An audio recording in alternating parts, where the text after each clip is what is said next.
હિંમતનગરમાં છેલ્લા 100 દિવસથી વધારેના સમયથી હુડાનો વિરોધ ચાલી રહ્યો છે। હુડાના વિરોધમાં અલગ અલગ કાર્યક્રમો કરવામાં આવ્યા, જેમાં ભાજપના મહિલા સાંસદને પણ ઘેરવામાં આવ્યા હતા। આગામી સમયમાં 11 ગામના ભાજપના કાર્યકરો રાજીનામા ધરવાના હતા, પણ આ પહેલા રાજ્ય સરકારે એક મોટો નિર્ણય લીધો છે। શું છે આ સમગ્ર મામલો, વિગતે વાત કરીએ આ વિડીયોમાં। વૈષ્ણવજન તો તેને કહીએ જે પીડ પરાઈ જાનાને રે। નમસ્કાર, નવજીવન ન્યૂઝમાં આપનું સ્વાગત છે। હું છું જયંત દાફડા। હિંમતનગર અને તેના આસપાસના 11 ગામોના ખેડૂતો અને સ્થાનિકો છેલ્લા 100 દિવસથી વધારે સમયથી હુડાના અમલીકરણનો વિરોધ કરી રહ્યા હતા। આ વિરોધમાં ગામમાં બંધનું એલાન પણ આપવામાં આવ્યું, અનેક સંમેલનો થયા, નેતાઓનો ઘેરાવ કરી સરકારનું ધ્યાન દોરવામાં આવ્યું, પરંતુ તે અંગે કોઈ નિર્ણય અત્યાર સુધી લેવામાં નહોતો આવતો।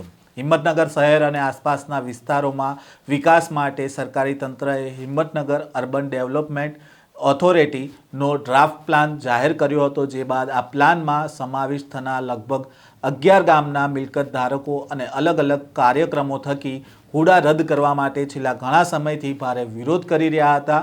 હુડા રદ કરવા માટે આ 11 ગામના મિલકત ધારકો છેલ્લા 100 દિવસથી પણ વધારે સમયથી વિરોધ દર્શાવી રહ્યા હતા, પરંતુ રાજ્ય સરકાર દ્વારા કોઈ ચોક્કસ નિર્ણય લેવામાં નહોતો આવ્યો અને અંતે આ વિરોધ કરનારા 11 ગામના લોકો છે જે ભાજપ સાથે સંકળાયેલા હતા અને હુડા સંકલન સમિતિ દ્વારા ભાજપ છોડોનો રસ્તો અપનાવવામાં આવ્યો અને વિવિધ કાર્યક્રમો થકી સત્તામાં રહેલા રાજકીય પક્ષ ભાજપ સમક્ષ મોરચો માંડવામાં આવ્યો।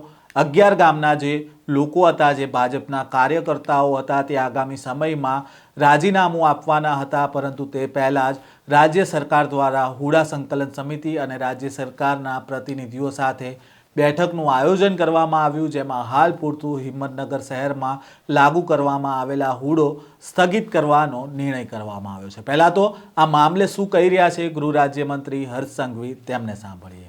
સાબરકાંઠાના હિંમતનગર અર્બન ડેવલપમેન્ટ ઓથોરિટી હુડાને લઈને 11 ગામના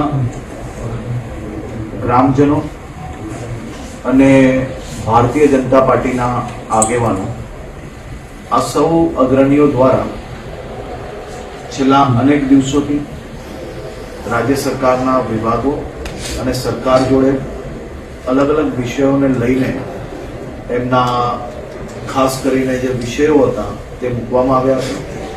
આજે સવારે માનનીય મુખ્યમંત્રીશ્રીની સૂચનાથી 4 મંત્રીશ્રીઓની કમિટી આદરણીય ઋષિકેશભાઈ પટેલ, અર્જુનભાઈ મોઢવાડિયા, પ્રદ્યુમનભાઈ વાજા, જીતુભાઈ વાઘાણી અને નરેશભાઈ પટેલ આજે કોઈ કારણોસર હાજર નહીં રહી શક્યા।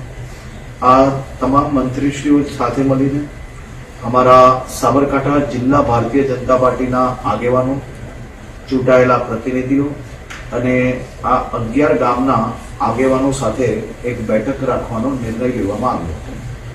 આદરણીય મુખ્યમંત્રીશ્રી દ્વારા ખાસ સૂચના આપવામાં આવી હતી કે સૌ ગ્રામજનો અને આગેવાનોના મનની જે વાત છે અને ખાસ કરીને કોઈ બી પ્રકારે તેમને તકલીફ ના પડે તે પ્રકારનો નિર્ણય તાત્કાલિક ધોરણે બેઠક કરીને લેવામાં આવે।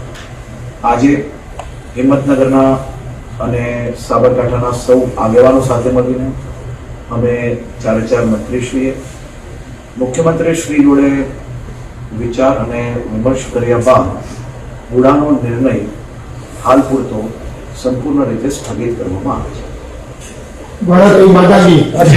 અગાઉ પણ તત્કાલીન મુખ્યમંત્રી આનંદીબેનના સમય વિરોધ કર્યો હતો, એ વખતે પણ સ્થગિત કર્યો, અત્યારે ફરીથી સ્થગિત કર્યું, 2 વર્ષ પછી ફરીથી આવશે, ફરીથી વિરોધ આવશે, તો એમાં કઈ કાયમી નિરાકરણ?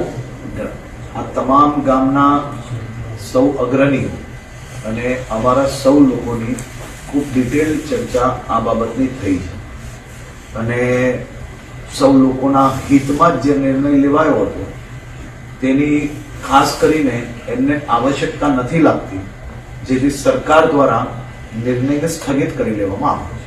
છેલ્લા 100 દિવસથી વધુ કરતા સમયથી આ જે હુડાનો વિરોધ ચાલી રહ્યો હતો અને તેને લઈને હાલ નિર્ણય કરવામાં આવ્યો છે અને આ હુડાને હાલ પૂરતો સ્થગિત કરવામાં આવ્યો છે. રાજ્ય સરકાર દ્વારા હુડા સંકલન સમિતિ અને રાજ્ય સરકારના પ્રતિનિધિઓ સાથે બેઠકનું આયોજન કરવામાં આવ્યું, જેમાં હાલ પૂરતો હિંમતનગર શહેરમાં લાગુ કરવામાં આવેલા હુડો સ્થગિત કરવાનો નિર્ણય કરવામાં આવ્યો છે. ઉલ્લેખનીય છે કે એક ચર્ચા એવી પણ છે કે આગામી દિવસમાં રાજ્ય સરકારના કેબિનેટ મંત્રી ઋષિકેશ પટેલનો કાર્યક્રમ હિંમતનગરમાં યોજાવાનો હતો અને એ દરમિયાન વિરોધ કરવાની ચીમકી પણ સોશિયલ મીડિયા મારફતે સંકલન સમિતિના સભ્યો દ્વારા ઉચ્ચારવામાં આવી હતી, જેને લઈને રાજ્ય સરકાર દ્વારા તાબડતોડ બેઠક છે તે બોલાવવામાં આવી અને આ દરમિયાન ગઈકાલે રાજ્ય સરકારના નાયબ મુખ્યમંત્રી હર્ષ સંઘવી સહિતના 4 મંત્રીઓ છે તે આ હુડા સંકલન સમિતિ સાથેની બેઠકમાં જોડાયા હતા અને જેમાં હાલ પૂરતો હુડો સ્થગિત કરવાનો નિર્ણય કરવામાં આવ્યો છે.